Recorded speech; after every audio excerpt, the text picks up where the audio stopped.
Since the last video, the chassis has been thoroughly degreased and ready to be primed. But look at that. You are looking at a 100-year-old chassis. Look how well preserved that is. It's like Bogman of the automotive world. But it's really testament to what a nice oil leak can do to the underside of a vehicle. And since the primer and the enamel paint and the oil leak did a thoroughly good job of preserving it for 100 years, doing exactly the same again is what we're going to do. This is some etching primer. We're going to hammerite it later in the video.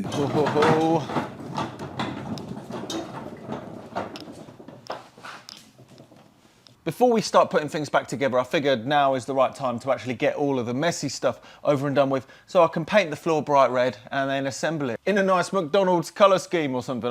Yeah, it's a bit weird. So I thought today, let's pull the plaster off and tackle this, which, if I'm honest, I've been procrastinating quite a bit from. This is the shell, and as you know in the first video, it's made of steel because this was actually built in Australia. The chassis and the running gear and things were shipped over, and then coach builders like Holden, who built this one, built the body, all in the interest of circumnavigating tax on imported vehicles. But because it is steel, it is obviously suitably rusty. It has had repairs. This car was insured in like 2013, so I'm assuming that maybe after 2013, Ian, who owns the car, probably took it apart and went, you know what, let's do some work. So there's bits of galvanized steel that has been put in place, and the welding on this is actually all right, which is good, so we can reuse quite a bit of it. But as you can see, it's a complete mishmash of things. So he was grinding off all of the paint and going around the whole thing. You can see there's bits that's grinded, there's bits that isn't. The stuff that is grinded is all now rusty as fudge because it's just been left for surface rust. Stuff like, as you can see, this galvanized bit looks like a repair. So he used galvanized steel, so he must have been welding galvanized steel, which I think has got a bit of a sketchy thing about it. There is a couple of funky bits on this. For instance, this bit of filler right here, you know, that might have that questionable substance inside of it. But everything else, yeah, I think we just got to bite the bullet and get it done. If you look around, you can see there's a few blotches here and there of things that I've tried. Some sort of rust removers and stuff, paint strippers, this, that and the other. And I think we're using a mixture of all of this stuff to remove the rust and the bits and bobs from this. And after I get rid of some questionable bits and the paint, we're also going to try this thing, which is the cheapest, crappiest sandblasting kit I could find on the internet. This thing is literally 20 quid. It's mad. So you just fill it with sand, connect it up to a compressed air compressor gun, and yeah, I figured it's worth a go, because if you've got a relatively little job like this, it probably only makes sense to spend 20 quid on this and 10 quid on a bunch of sand. So we'll see how rubbish this really is later in the video. So let's get the interior out first and go from there. So there's still some of the rear interior, so we'll pull all of that out. Is it? Ooh! Oh my God, the horrors. It's hard to tell what is original and what isn't, but I guess because it's 100 years old, it's lived quite the life. Oh no, this just comes off. I don't need to undo this. Off you come. And one on this side. Boom. The first 50 years of this car's life was in Australia, so luckily all of the wood frame is solid. It is a bit of a shame it is made of steel instead of aluminium. It possibly adds a bit more weight. What is original and what isn't original, who knows? This bottom bit looks like it's actually galvanized, but it's hard to tell. It has been riveted in, but maybe it was riveted in from the factory. It's kind of hard to tell really. So there's this bit on the bottom, but that's in pretty good nick. It's not actually bolted there, but this seems to be a back plate for the spare wheel, where the spare wheel goes around the back. So maybe this is original, but maybe not. The first thing I'm going to do is coat it in paint stripper. This is the first stage. We're going to try and get all of the paint off, because gosh knows what sort of chemicals are in red paint of the 100-year-old mark. Something tells me that the metals they used in red paint back in the day is not great for inhaling, so it will be better to remove it this method instead of grinding it like Ian seems to have done. But I'm also hoping paint stripper might break this down as well, so we don't need to do any more on it, but we'll see. We'll coat it in it and see what happens. Anything that's 100 years old is probably a bit sketchy, but just got to do it now. We're in deep. I messed around with a few different paint strippers and found this one to work the best. It is the least chemically nasty one as well, which is always good. So I coated it over all of the red that was left, and then also the rest of the filler, because it does a good job of actually removing that as well. The reason of doing it like this instead of using a flappy disc on a grinder, for instance, is because I really don't want any of this stuff going all over the place and getting all airborne, because who knows what is inside of that. This stuff could have been shoved on at any point in the last 100 years, so it could have any sort of chemical makeup. So I kept on spraying it. I did find that heat helped a little bit, and not enough to anneal the metal behind it, but it did sort of remove it. But as you can see, I'm spraying all of this sketchy bit at the front because, yeah, I'm treating it like it might be the worst case scenario, this filler, because you just don't know. And wearing a mask and cleaning it all up and just making your hardest to not let it go airborne. The paint stripper, as you can see, is doing a good job of actually removing the filler as well, albeit a little bit of a time-consuming process. This video is obviously about sandblasting, but in order to get to the point of sandblasting, I want to remove all of this stuff because I don't want it going airborne. Having all of that up in the air, look how dodgy that is. 100-year-old red paint. Yeah, that's probably got some dodgy metals in there.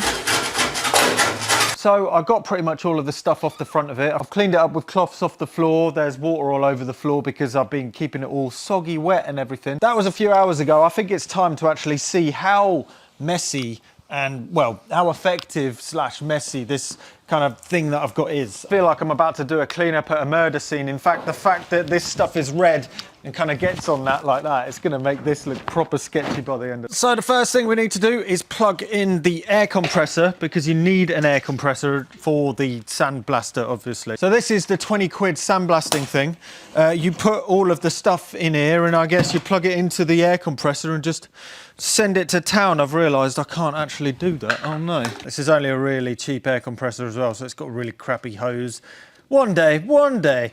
Now, to be honest, how little research I've done on this may alarm some people. You just got to jump in the deep end, right? So from my understanding, there's a load of different types of sandblasting mediums. You can get real nerdy about it, but from my understanding, getting rid of rust and not damaging other things, soda is a good thing, and I'm assuming soda particles, like soda blasting particles, are probably water soluble as well. The problem is soda sandblasting medium is about 4 times the price of just a bag of sand.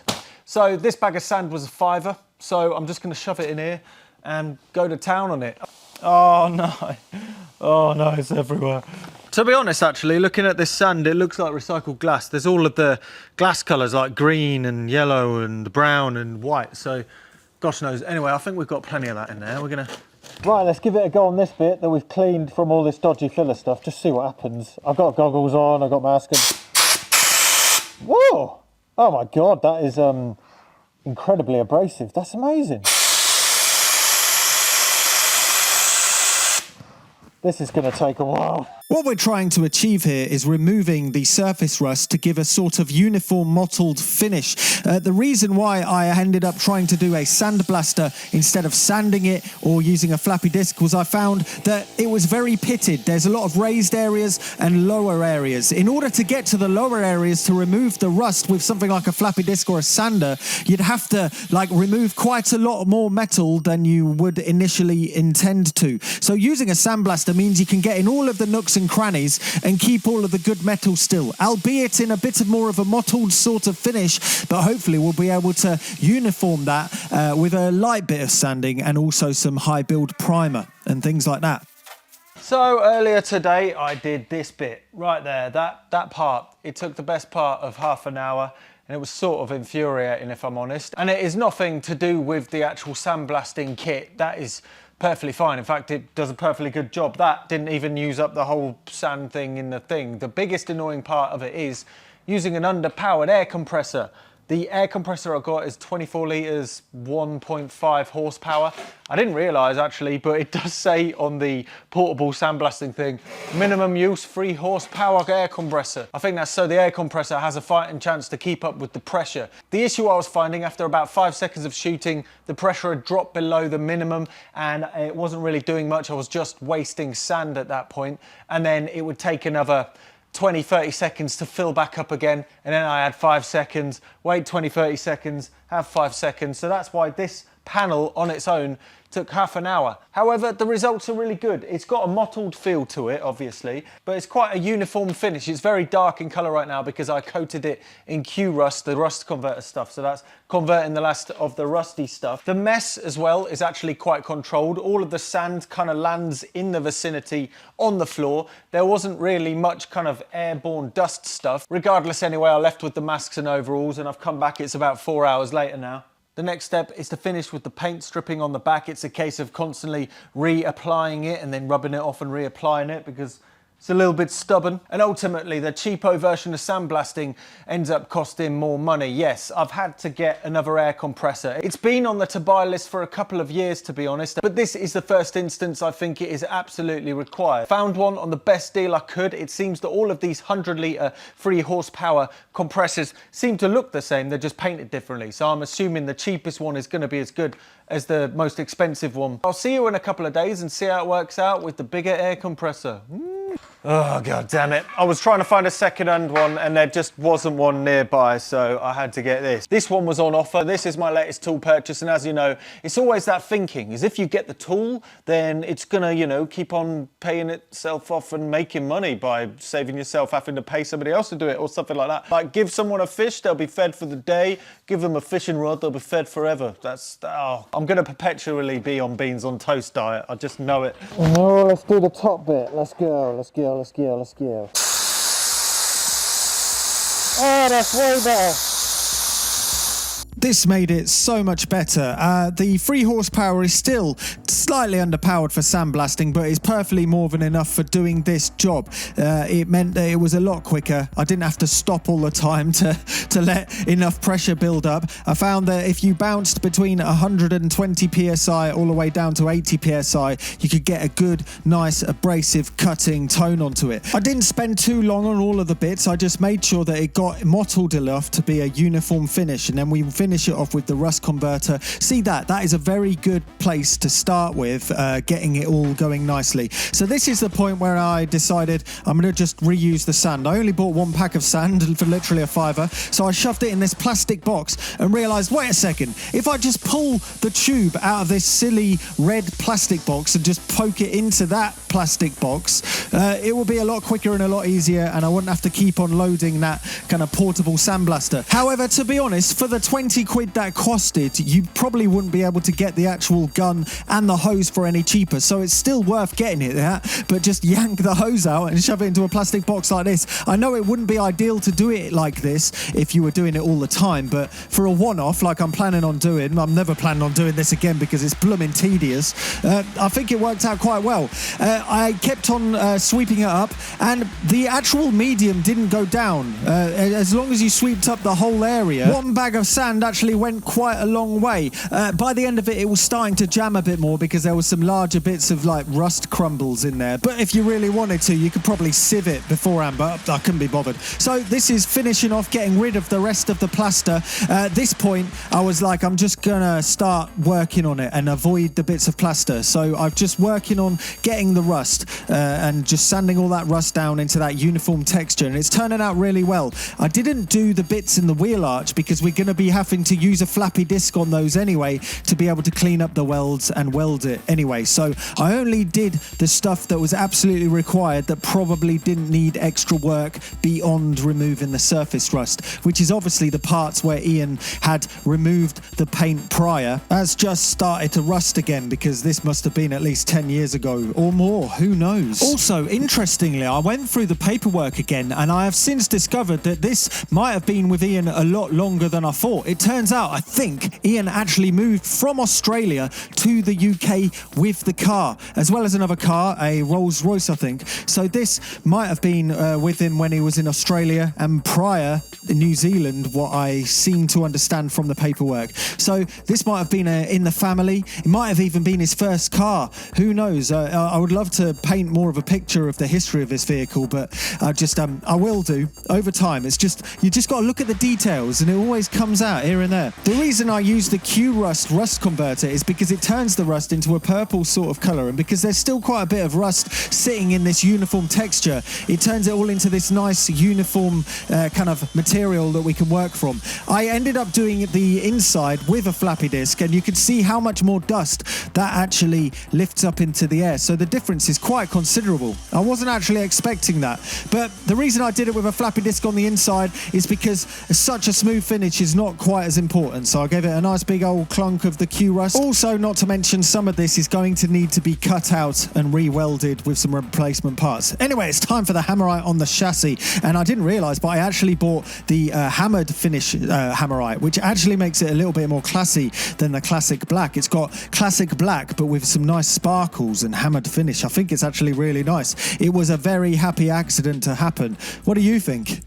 Ooh, lovely. Shiny. Overall, it's actually done what I've wanted it to do, and that is give the whole thing a sort of level texture to be able to work from. Ultimately, the main reason for using the Sandblaster was because the surface rust was all raised and pitted. So if you sanded it or used a flappy disc, for instance, you'd end up removing metal until you got to the bottom of the pit to be able to remove the rust right in the nooks and crannies. The problem with that is you're removing unnecessary metal and you're making it very, very thin. And now we've sandblasted it, you can see that the pitting isn't actually that bad at all. There is one bad bit right at the back where the spare wheel mount will fit. I might put a new bit of metal in there, I might not yet, I'm not sure. But the rest of it is a very solid and good starting point to be able to just fettle and get it right, you know. You'll see I avoided sandblasting quite a bit of the chunks of filler that was still there, and now I've coated it in the Q-Rust, which makes it all the same colour. That stuff probably doesn't need removing because it is quite flat. Remember that dodgy bit of plaster that was down here? Well, I don't know why it was even there, because having a bit of a tap on the back of it, it pushed the metal out. It's now a straight line. I feel that sometimes the filler is actually filling in problems with other filler, and you end up going over metalwork that is ultimately perfectly fine without filler. Anyway, this is now all a problem for another day because we're going to be getting on reassembling everything. We can worry about fixing all of this later on. So until next time, this is Aussie7. I'm Sam. Look, Mum, no computer. If you always see, don't forget to subscribe. Don't be scared to try it. And finally, it's time to do the thing I set out to do right at the start of this video, and that is paint the floor red. Yes, I used garage floor paint. I know some people are like, why don't you use resin? Why don't you make it look really fancy? I always struggle with the idea of using a really expensive, like, hard-wearing coating on a garage floor. Ultimately, a garage is a multi-use place. It's going to get mucky. It's going to get nasty. The last thing you want is to spend a load of money on the flooring and then be worried about getting it damaged. I can imagine if I got one of those really fancy, like, resin floor coatings and poured it all over the place, it would look like a dog's dinner within a month. So my preferred method is to buy a nice big tin of floor paint and then paint it like once every few months, and then treat it as a really nice kind of transition phase in a project. Like right now, we're over the dirty stuff, so I may as well paint it so we can do all of the assembly on a nice clean floor, and then ultimately after that, there's going to be another really dirty job that's going to completely ruin this floor, and we'll have to paint over the top of it again. It's a nice temporary point of just savouring the moment and saying, yes, well done. We're on to the next stage, so let's celebrate this by painting the floor red. Lovely.